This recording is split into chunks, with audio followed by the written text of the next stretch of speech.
Welcome back to Grow Your Strength. This is actually the last week of this program. So I go through the training program 6 times and I post it 6 weeks in a row. So I'm 1 week lag on the YouTube. If you're watching this on YouTube and you have any questions or concerns or suggestions, things you'd like to see in future programs, please email me at admin@sheilahamilton.ca. I welcome your feedback. All right, to start, we're going to go with some face-up breathing and just take yourself to a comfortable position.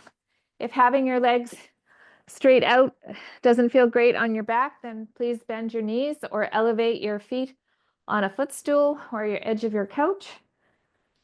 Just take some time to micro-adjust your posture to the floor. So I'm just teetering my back a little bit, sort of have a low back curve, but it's not exaggerated because I've tucked my sort of hips under a bit, and I adjust my shoulders and my neck by drawing my chin down. From here, I just want to stay loose in the legs and the arms,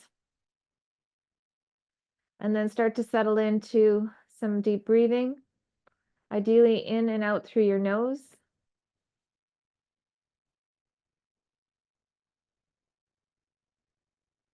And just taking some time to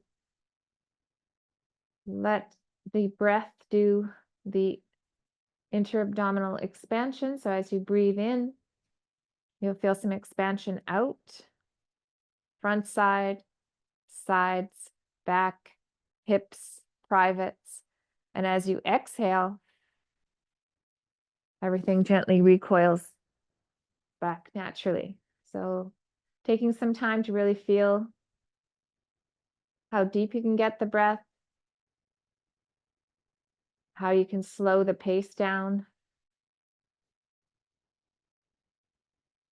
Good to downregulate our nervous system, helps us to deal with stress. Lengthening the exhale, taking some more time.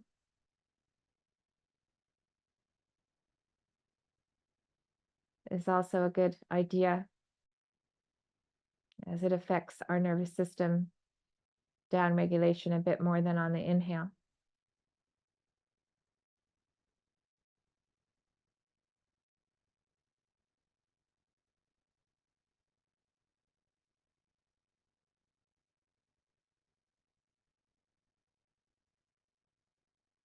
Give yourself a virtual high five for taking the time to do this kind of work. We're going to move now into some knee bends. Although I sometimes get feedback that this kind of work feels kind of slow, it's really important for our movement health, our overall health.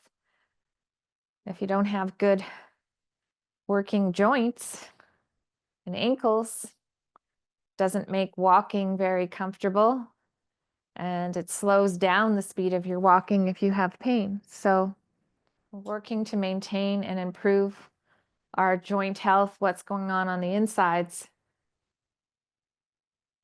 and then loading it up appropriately with exercises that don't injure us is kind of the key here.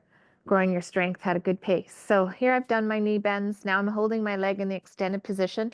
Feels a bit tight here, so I'm going to back that off a bit today, and then just start to isolate the ankle movement by spreading the toes and then pointing the toes to the roof, pulling the toes down to the shin.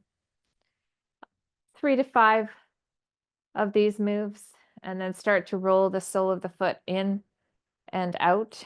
And you can do that a few times with your toes towards your shin, and then just work your way up different angles. Toes pointed to the roof.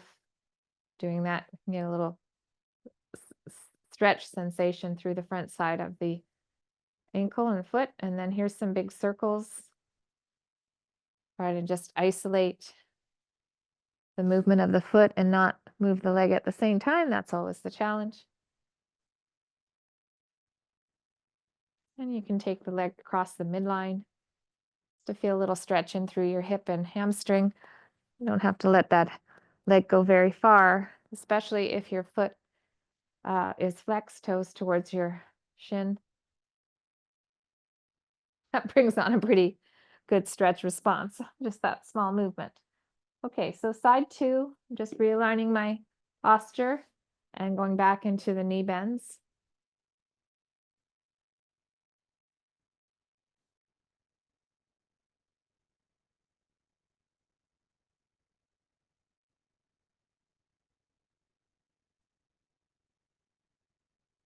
Holding the legs straight.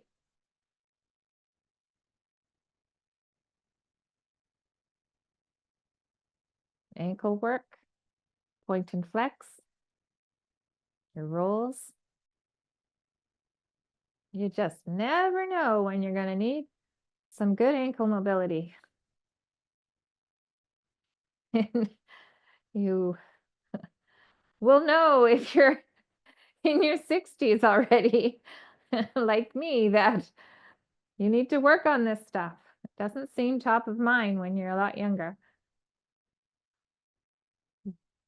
Balance, walking speed, being able to hike. These are all things that, there's the cross hip stretch, that become much more important to maintain. We don't want to lose our movement skills. And they can be restored at any age with a little consistency. Okay, so cat-cow. Gosh, if we only had the knowledge, what, 20, 30 years ago that we have now about movement. A lot of 60 and 70-year-olds would be in a better place. I'm just taking some time to roll through my back, connecting my hands to the floor.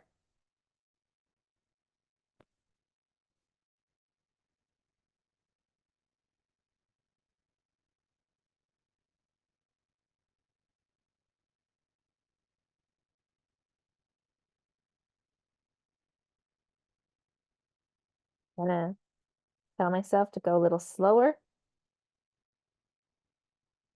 not push any extremes.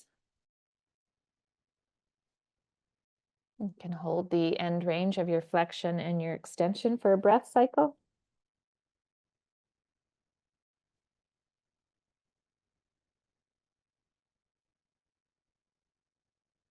One more time into extension and hold it for a breath cycle.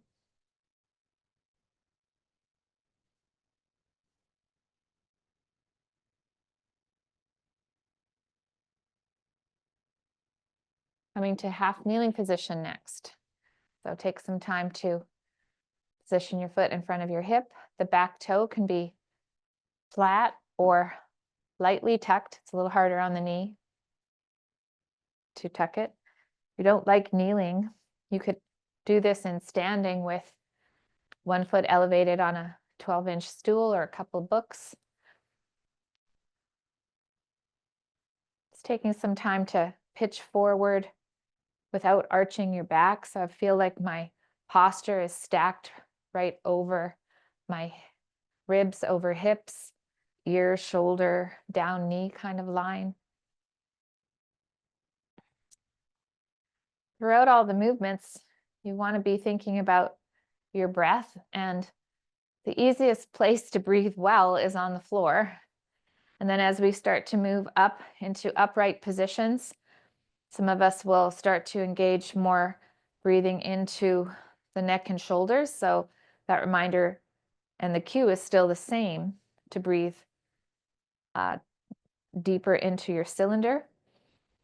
And exhale, right? If you're in pain in your low back and hips, often the brain just kind of shuts down that ability to breathe deep because you are fearful of more pain. That's a good fear.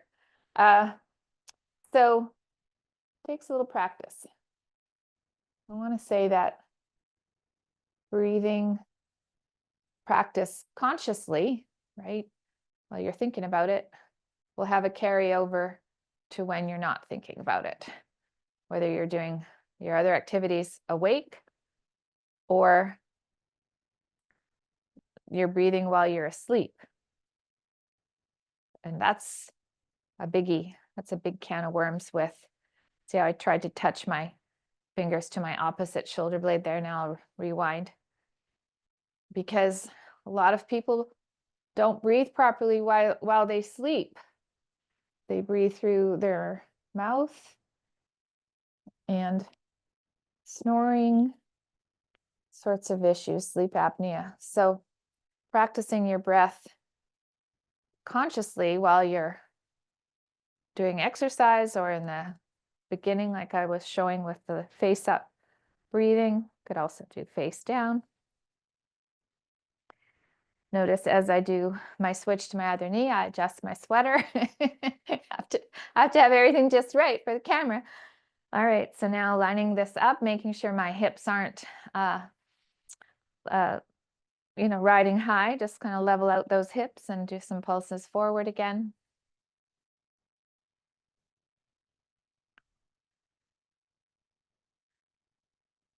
Yeah, there's definitely a few books out about breathing and the importance of trying to make sure you breathe in and out through your nose. Can affect development of your jaw and your teeth. I learned a lot from reading a book called The Oxygen Advantage. Thank you to my client Jim, who gave me that book a few years ago.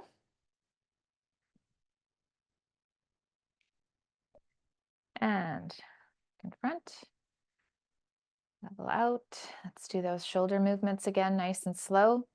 Just creating the movement map of where your body will let these arms circle around today. As you come up, rotate the palms back and then sort of push your arms back. Feel out the left and the right side. You don't want to be pushing through any pain. But you can feel out differences. How high do you get your fingers on one side versus the other side? You might have a little difference in how your shoulders are operating based on your history, and all sorts of things, injuries, posture. Good. Okay, so we're really taking some time to prepare the shoulders and the body for the movements ahead. I'll take us to side lying today for our hip circles. So just coming down to the side, you can either have your bottom arm straight or bent to support your head. The knees and feet are stacked and my knees are slightly forward. Now I'm going to take some time to continue my deep breathing and then just lift my top leg, bring my knee forward to about 90 degrees.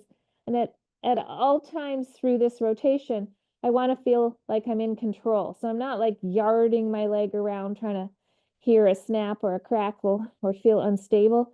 I want to be in control, and I'm going slow enough that I really could just stop at any point in this circle and get the feeling that I'm using lots of different muscles through the hip. It's one of those more complicated joints in our body. It's so important to keep hip mobility and hip joint strength. So there's one circle. I'm going to go 2 today, and then we'll switch sides.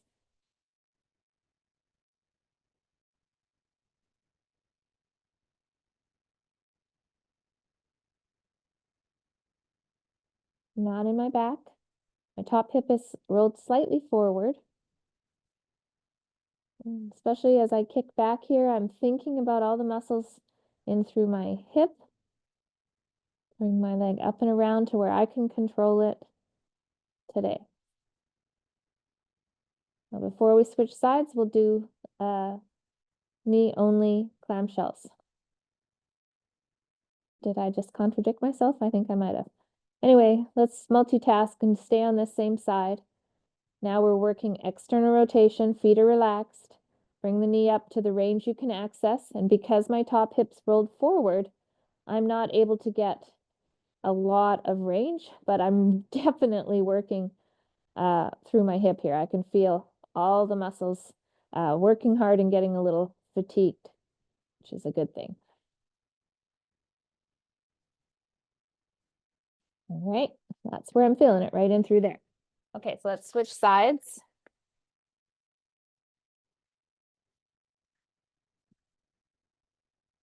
We find that position, so the front knees are forward a bit. Tuck that bottom hip under so you can roll forward, and when you're ready, nice deep breathing, and let's see how side 2 is operating. Optimizing the movement through our hip. And some nice, strong, stable circles.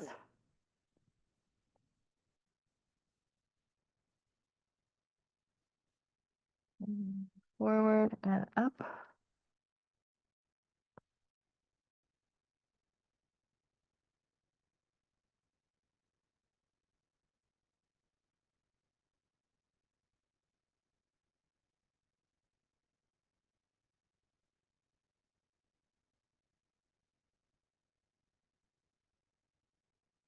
Good. Reposition if you need to, and then go into your 10 knee only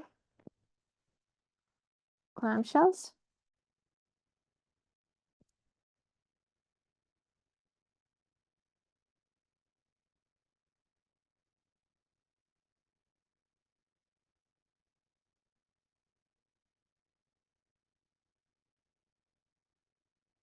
Rolling onto the back, we'll just pull the knees into the shoulders. A little roll side to side and feel like you're sort of setting your back, getting a little stretch through the hips and low back. And then putting the feet on the floor for some bridges. Making sure that if you have that posture that has a big arch in your back, you're decreasing that arch. It's normal to have a lower lumbar curve, but you don't want to flatten your back out before you bridge. As you come up, tighten up the hip muscles, down and release. I've opened up my toes, I've got my feet nicely connected to the floor. This is hip extension, so a line between your armpit, middle of your hip, middle of your knee is ideal to sort of serve as a guide as to whether you're going high enough or too high. You could see that I would be into my back, and that's not a good thing. After you've done about 6 double bridges, you could keep going or opt to go to the single leg. Single leg's a lot harder. You're coming up on that one side and trying not to get a drop in through your pelvis. So keep this line stable. See how I'm adjusting my chin and my back up, down, release. There you go. You can even do that if you want. I can't do that for you, but you get that tactile, yep, these muscles are activated and working hard. Oh, about 6 of those. Switch sides. Give this one a little tap. And I got the same thing on this side. I'm feeling that work. Mind is integrated into these muscles that I'm working through my hip. Too many to name.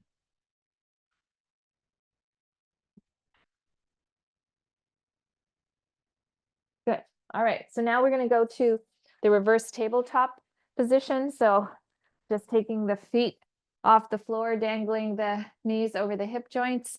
Now with the shoulders, you don't want to be reached up. You want to be anchored in through your shoulder blade. Hands and feet are relaxed. You could start to gently do some opposite arm and leg reaches, and you roll your head and look at your overhead hand. The further you go away from your core box meaning shoulders, neck down to the hips and everything in here, the further you reach, the harder it is for you to keep the posture. And I will say the other marker is the breath. So if you can do these reaches and go quite far and continue like I am to talk, or to breathe in and out through the nose, here's a rest. Then you're working within a level that's not putting your back at risk. Sometimes these exercises might seem a little bit on the easy side, but that's okay because you're still challenging the musculature to support you, right? So you've got this stability in through here, you're breathing, anything goes really. If you do find you're tight in the hands and feet, I feel like that's a way of the body of trying to make you more stable. So shorten up the range that you're going. Okay, that's a good tip if that happens. Roll from the elbows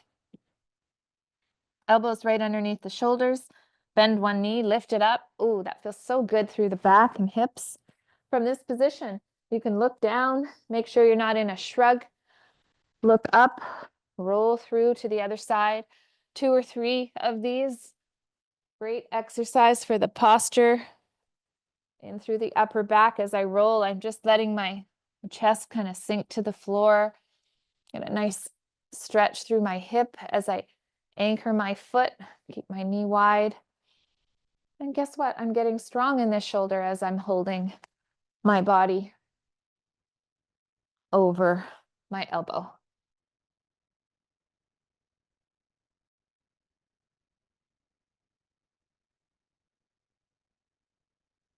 Okay, 2 to 3, and then we come onto hands and knees and find your neutral back. So it's somewhere between your flexion and your extension. Find the middle ground for you. Spread the fingers, tuck the back toes, and lift the knees off the floor. I call this the bear hold. You don't want to collapse in through the shoulders. If you want to make it a little harder, you could sit back and weight shift forward and back, or left and right. How long you hold it is individual. 3 to 5 breath cycles is usually a good challenge. The scapula, your shoulder blades, let's try to just move those together and apart here. When I say don't collapse through the shoulders blades have a lot to do with that connection. So getting strong in your shoulder complex is important. And when you set yourself up for a bear, you kind of want to be in the middle ground of where your shoulder blades can lie, not too sunken together or pinched, retracted, and not too pulled apart or involving your upper back. So just try to work at some place there where you're not shrugging. You can sort of sense the edges of your shoulder blades. If I push the floor away, feel a little stronger in my shoulders. Now, last time I showed forward and back, so I'll do that again as an addition, using my fingers, thinking about the connection through my shoulders of my weight. Now let's do a quick shake out of the wrists, and we'll do the same thing from a high arm plank.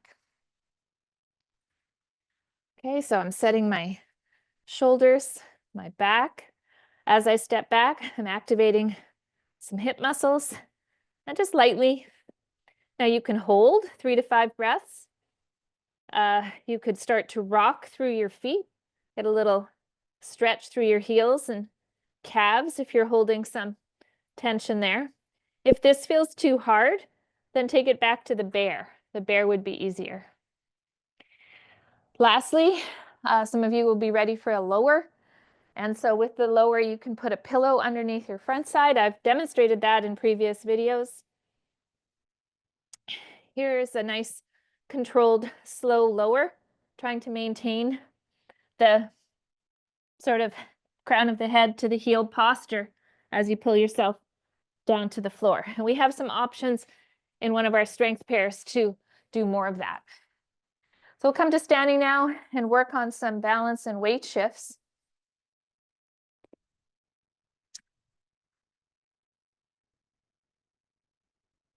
Okay, so just stepping side to side, training in my home environment in bare feet. If you need a little bit more support, you have your shoes on, it's totally fine. These mats that I use are textured mats, Naboso mats, and I've gotten kind of used to the grip and the texture. I feel like they provide a lot of sensory feedback for my work. So now taking it slowly a little bit with a knee lift as you go side to side. You're watching to see how stable you are on one foot. If this was too challenging, you could do it next to a piece of furniture or grab a dowel and get the assistance of a light amount of balance support. Taking it into some cross taps as you reach. Be mindful that you're not locking your knee. So this is what that would look like, and leaning back, trying to get that stability through the lock joints. Just kind of float with a soft knee. Once you have the pattern, option to blink or close your eyes. Taking away the visual is going to be a lot more challenging. Just about 10 more seconds of that while I look to see what's coming up. Turn my fireplace off, finally warm enough. Balance reaches and 1, 2, 3 freeze. Okay, so here's my balance reach. I'm going to reach to my fireplace.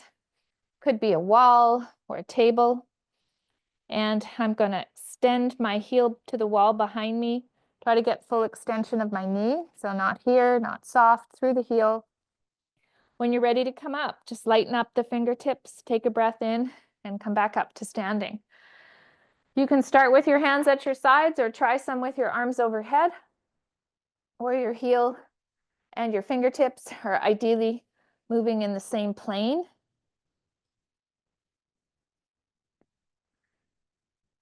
Just want to take some time to practice about 3 times per side.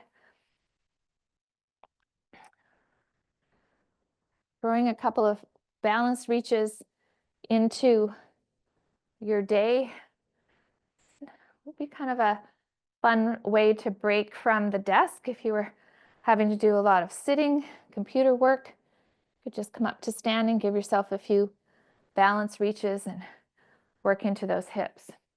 Okay, the last thing before the strength pair is the 1, 2, 3 freeze. Every third step, just find a different angle to catch yourself into a freeze position. Go to the side, use your arms, go backwards. Think about all the things that are going on for the balance through the foot, foundation of your posture, your knee, ankle, hip, or, and if you blink, that just becomes a whole lot harder. Stay safe.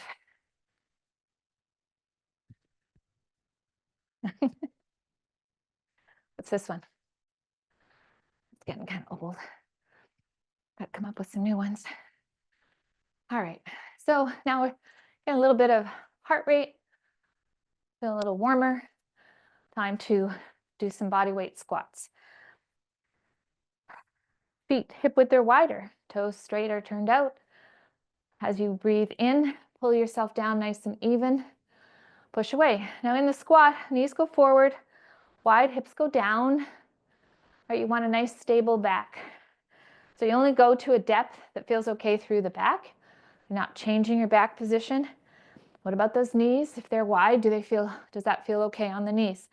If this depth feels okay and this depth doesn't, then don't go too low, okay? So you've primed your move. Now you're going to grab some load and we'll go through 8 squats. And we're pairing that with a push-up or plank move. So I've just got the weights anchored up here, lightly resting my shoulders, and find a width that I'm going to work today. Try not to work the same width every time. Nice deep breath in, pulling myself down evenly and pushing away.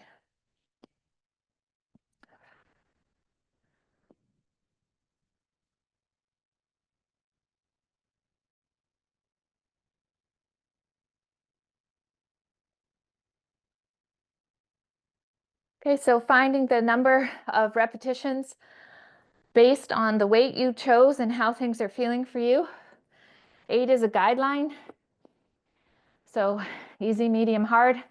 We want adaptations. So if you make it too easy, you're not going to get any positive adaptations that you might be looking for. So I encourage you to kind of give yourself that quick assessment because we're going to be doing 2 rounds of this. Here's a push-up off my fireplace, kind of body's in a plank position, pulling myself in, thinking about integrating that scapular, that shoulder blade movement. Could make it a plank lower like I demonstrated earlier in the class.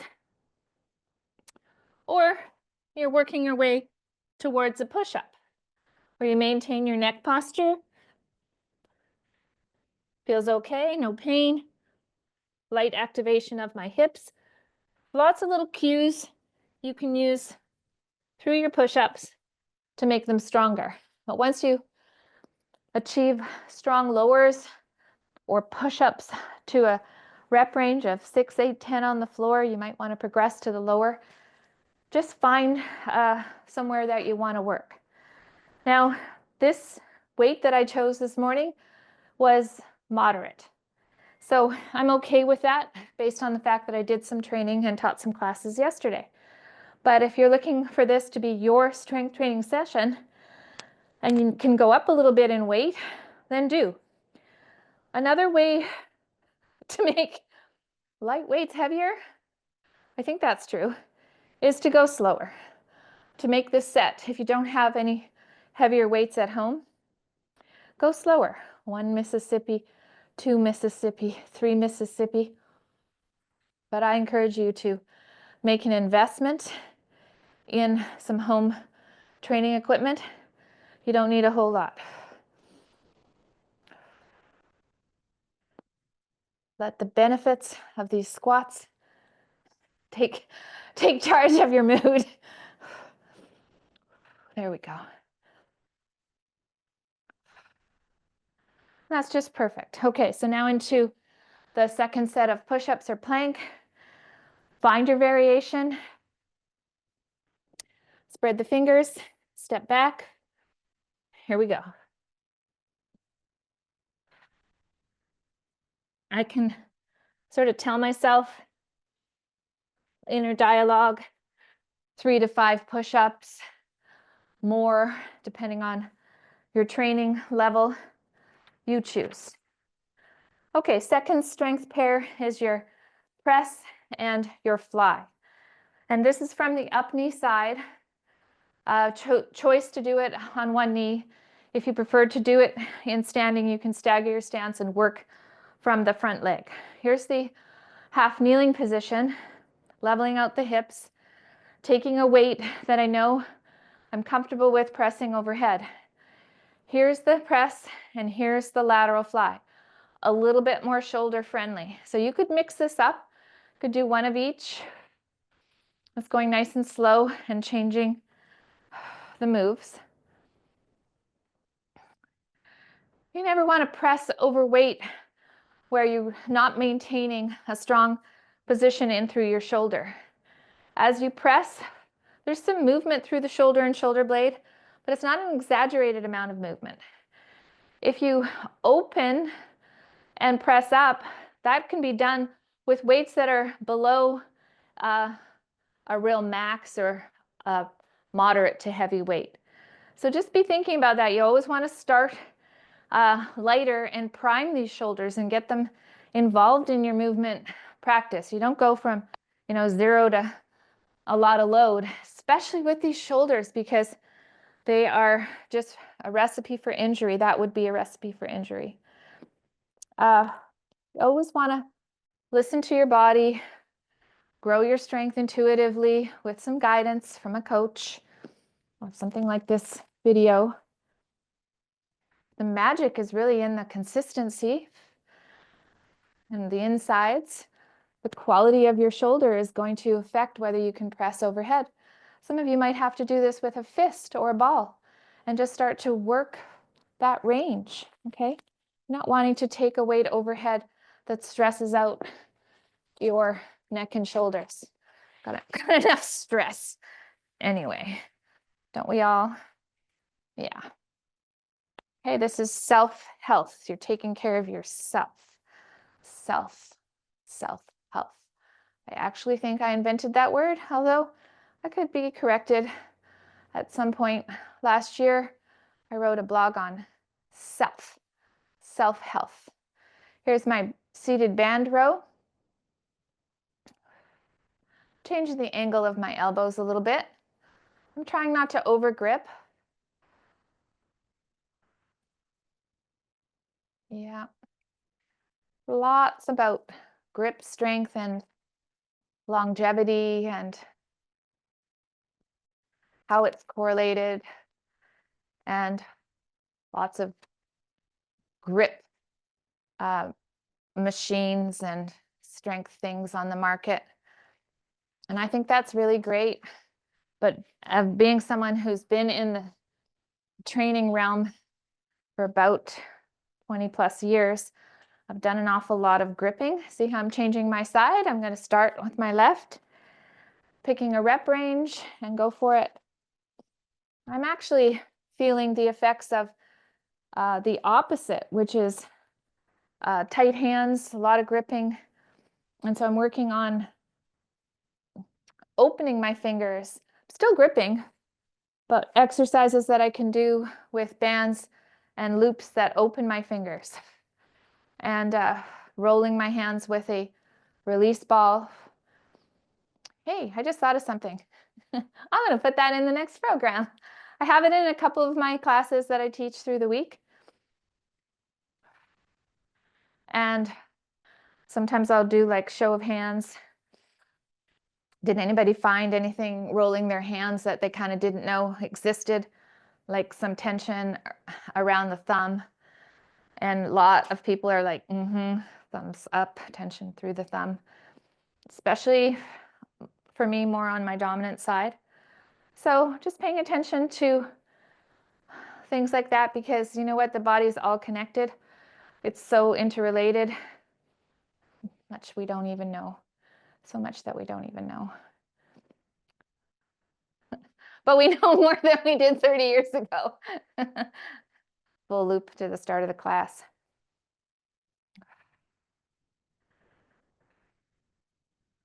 Okay, so I did a separate set of the presses and the lateral flies.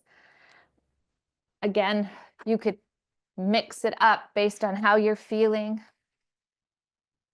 If you can't press comfortably overhead, doing a lateral move. And this kind of row move, now we're pulling the shoulder blades together, finishing with the elbows at the sides. So you don't want to have the tension so loose that you have to come back here and risk changing what's going on in this posture, sitting upright and aiming to finish the elbows just past the sides. So adjust the tension, walk the hands in closer to the feet. My feet are about hip width apart. And now I feel like, okay, that's a good amount of work between my shoulder blades. Oh, I'm reminding myself not to over grip.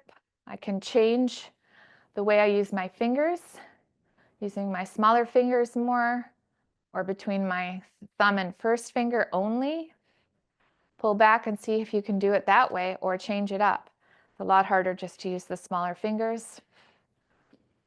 Breathe.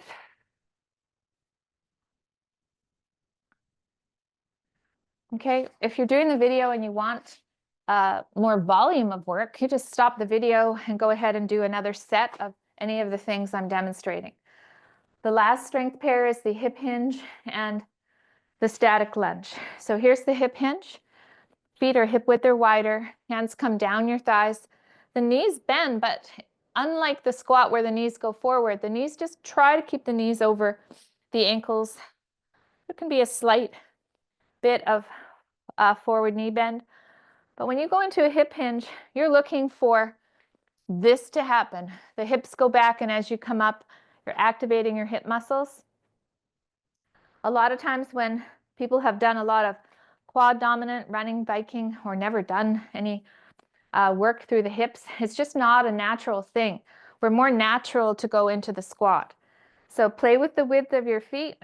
Keep your back set as you sit back. You don't want to be into a round or into an extension. So setting your back to that neutral position and going to a depth that you can control the back. So if you go lower and you round, that's too much. Improved hip mobility. I'm going to deadlift this kettlebell. Will allow you to get the hips back, right? That makes sense. If your hips are tight, you just can't get there. So that's what all that stuff on the floor is helpful for. See why we do it? Okay, so now I'm going to sit back, grab the kettlebell, take a moment to make sure my back feels okay. I'm wedging or anchoring myself to the kettlebell. Take a breath in and lift. From here, I want to rebreathe. Just take another breath in. And so I'm creating that nice depth of breath to support my low back and hips and pelvis through movement. You could do this without coordinating your breath, especially at light loads.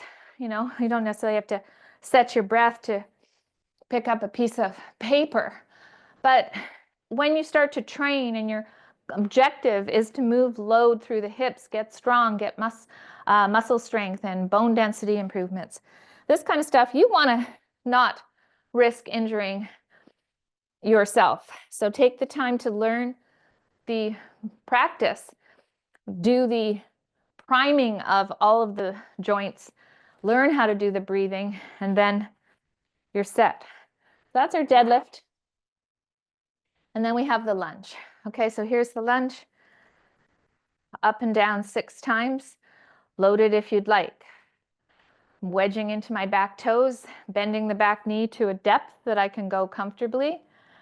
The front knee can go forward a little bit or stay right over the heel, just whatever feels okay for you. You could load this with a weight in the center, 2 weights at the hips. When you step back, make sure your foot is nice and straight. Practicing this kind of thing in front of a mirror. For some folks that just can't get that quite right and don't sense where it is, in front of a mirror is a nice learning tool for a few sets until you can kind of figure out, well, how should I do that, right? Use your visual to help give your brain feedback on what the movement could be.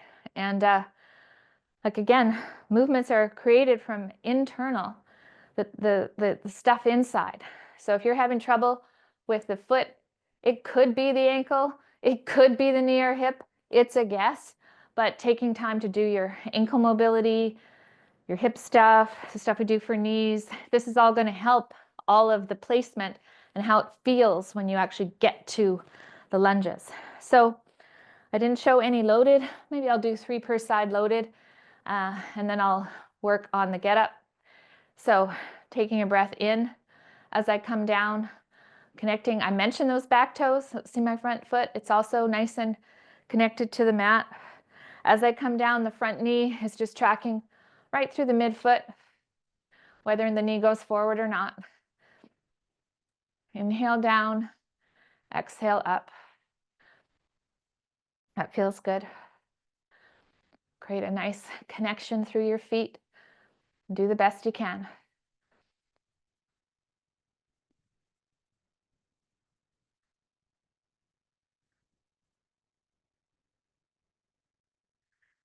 Great. So because I just did 1 set of that last with the deadlift, please stop the tape and do some more.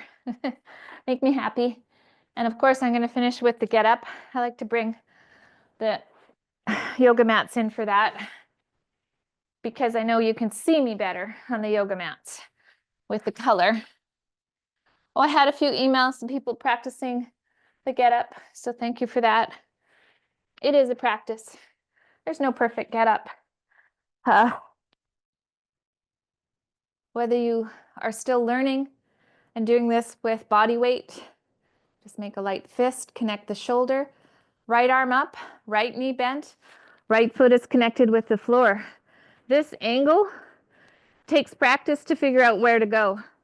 I've done enough of them that I can just kind of naturally fall here. And as I take a breath in and roll up onto my elbow, right? I don't really have to adjust my elbow.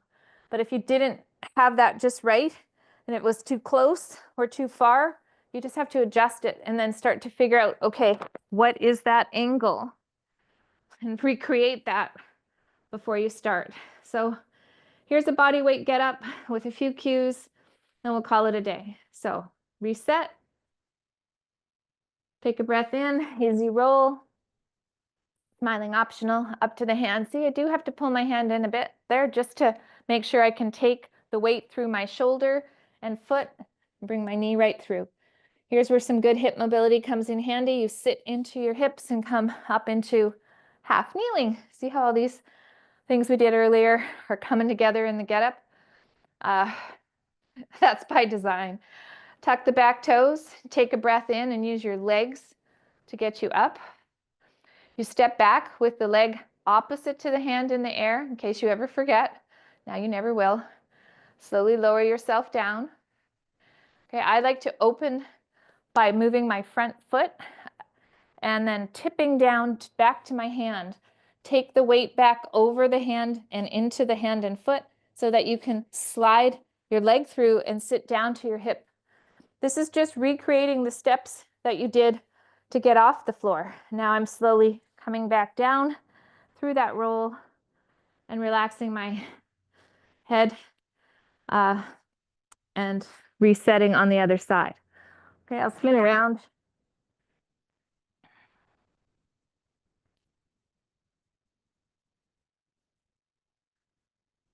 If you have a big curve in your back, lining up your posture, find the angle, take a breath. Here, you want to make sure you're not shrugged.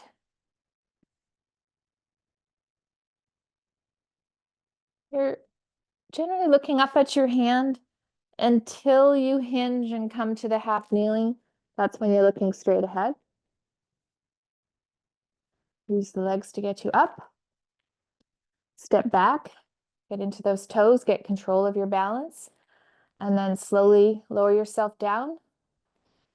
Soft knee as you land. Open. Come back to the hand, load up through the connection through your shoulder, hand and foot. Nice and slow as you come down to the elbow, still not shrugging, pull yourself back down to the floor. That was so great. A get up a day, all right? That's how you want to be thinking about it. Even if it's a body weight get up, as slow as that takes less than 2 minutes. Thanks for joining and building a stronger version of yourself with me today. I hope to see you again soon. Thank you.